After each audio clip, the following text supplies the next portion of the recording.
पहले जब हमने ये इवेंट स्टार्ट किया था तब ऐसा सोचा नहीं था कि एक इवेंट जो सिंपल एक मॉर्निंग वॉक और हेल्थ अवेयरनेस के लिए जो होगा, जो स्टार्ट करे एक छोटे से ग्रुप के साथ, वो एक इतना बड़ा मूवमेंट या ट्रेडिशन बन जाए। तो ये सिर्फ इवेंट नहीं है, इवेंट का अनाउंसमेंट नहीं है, ये एक सेलिब्रेशन है जो एक लेगेसी को कंटिन्यू करने के लिए हम अनाउंस करने जा रहे हैं। I'm really proud to announce the 24th annual TTech Wellness Walk. It's going to be organized on 8th March 2026. A beautiful coincidence is that this year the walk coincides with the International Women's Day. So, in the same spirit, right? It is an event that's going to be women-led event, but the spirit है main of giving back to the community, वो सही है, वही जज्बा है। But बहुत special है क्योंकि हमें लगा कि ये इवेंट वुमेन-लेड इवेंट होना चाहिए, क्योंकि हम ये इवेंट का जब ओरिजिन हुआ था तो हमारे जो एक को फाउंडर थे उनका आइडिया था, वो कंपैशन, वो bringing so education, support, care, there's a lot of bands, lot of activities that our employees are actually doing it, but then उन बच्चों के साथ we celebrate Christmas with them, blood donation drive, Puja government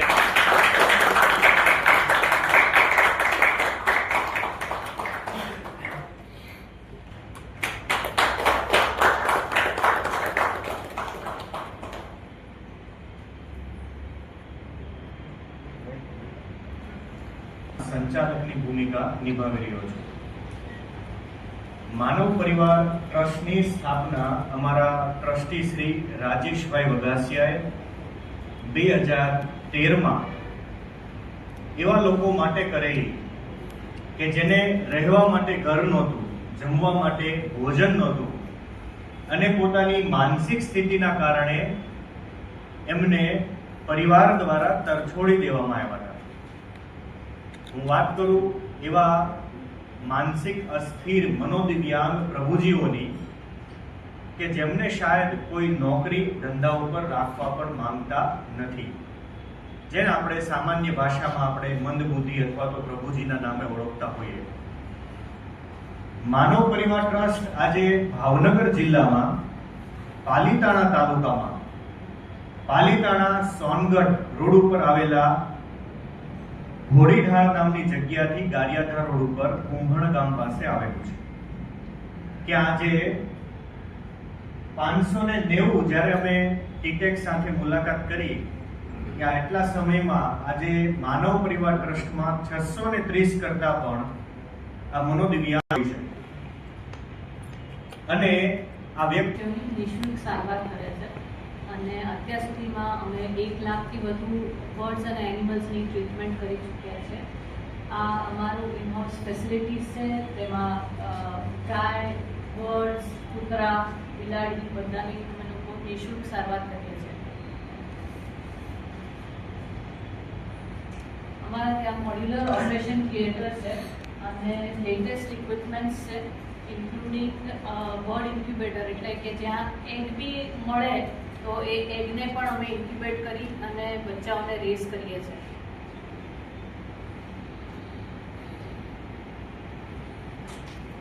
બહુ બધી ટાઈપની injuries વાળા birds અને animals આવતા હોય છે અમારા ત્યાં। આ ખાલી એક એક્ઝામ્પલ છે કે જેમાં એકમાં ડોગને આઈનું ઇન્ફેક્શન થયેલું છે ને એકમાં બર્ડને આઈ ઇન્ફેક્શન થયેલું છે અને એ લોકોને આ રીતના ટ્રીટ કરીને સાજા કર્યા છે। પણ આ સિવાય એટલે આઈ ઇન્ફેક્શન સિવાય બધી જ ટાઈપની ટ્રીટમેન્ટ અમે લોકો કરીએ છીએ। પ્રોસ્થેટિક કેર અમારું એક સ્પેશિયાલિટી છે કે જ્યાં કોઈક કબૂતર આવ્યું હોય કે કોઈ બી બર્ડ આવ્યું હોય જેની બીક તૂટી ગઈ હોય તો આપણે સમજીએ છીએ કે બીક તૂટી ગઈ હોય તો લોકો ખાઈ જ નથી શકતા હોતા, તો આપણે બીકનું બી પ્રોસ્થેટિક સર્જરી કરીએ છીએ।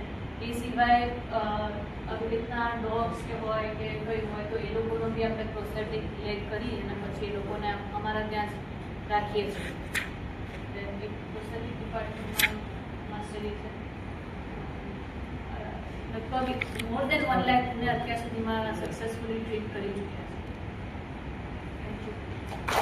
અને હું એક બાયોમેડિકલ એન્જિનિયર છું પણ જ્યારથી કોલેજમાં મેં આવી રીતના સ્લમ કમ્યુનિટીઝમાં બાળકો સાથે કામ કરવાનું સ્ટાર્ટ કર્યું એવરી વીકેન્ડ પર, ત્યારે બી રિયલાઇઝ કે જે પણ કિડ્સ કમ્યુનિટીઝમાં રહે છે એ લોકો પાસે એટલું જ પોટેન્શિયલ છે જેટલું તમારા અને મારા પાસે છે, પણ એ લોકોને એ ઓપોર્ચ્યુનિટીઝ નથી મળી રહી જે એમને અધરવાઇઝ મળવી જોઈએ, નીધર ફ્રોમ સ્કૂલ નોર ફ્રોમ એમની કમ્યુનિટીઝ.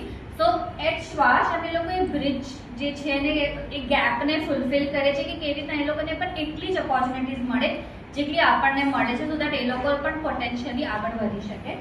તો અમારા બે સ્પેસિફિક મોડલ છે. વોટ વી ડુ ઇઝ કે કોઈ પણ સ્લમ કમ્યુનિટીની અંદર જઈને આપણે થોડું સર્વે કરીએ કે ત્યાં એડ્યુકેશન લેવલ કેટલું છે અને ત્યાં જ કમ્યુનિટીમાં આપણું લર્નિંગ સેન્ટર ચાલુ કરીએ. એટલે આ બધા જ બાળકો મ્યુનિસિપાલિટી સ્કૂલ તો જતા જ હોય, પણ એના સિવાય આપણા ત્યાં ભણવા માટે આવતા હોય. So it's like an after school.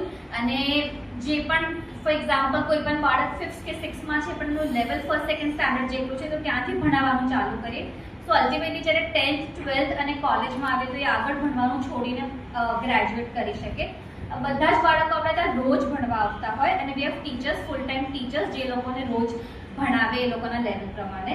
And apart from that ખાલી એડ્યુકેશન નહીં પણ it's kind of holistic growth for every child. એટલે સ્કિલ્સ છે, એ લોકોને જે પણ એક્સપોઝરની જરૂર હોય, જે પણ 9th પછી જોબ રેડી કરવા માટે પણ જેટલું એ લોકોના સાથે આપણે સેશન્સ લેવા પડે બધું જ કરીએ. મારું ફર્સ્ટ સેન્ટર હતું ગુલબાઈ ટેકરા, આપણે હોલિવૂડ વસ્તી છે એને કહીએ છીએ, 15 વર્ષથી અમે ચલાવીએ છીએ. તો ત્યાંના ઘણા બધા બાળકો હવે આગળ ગ્રેજ્યુએટ થઈને પણ આગળ કામ કરી રહ્યા છે. તો અત્યારે અમદાવાદ અને ગુજરાતમાં અરાઉન્ડ આપણી પાસે 40+ સેન્ટર્સ છે અને એ બધા સેન્ટરમાં રોજ 5000થી વધારે બાળકો ભણવા આવે છે.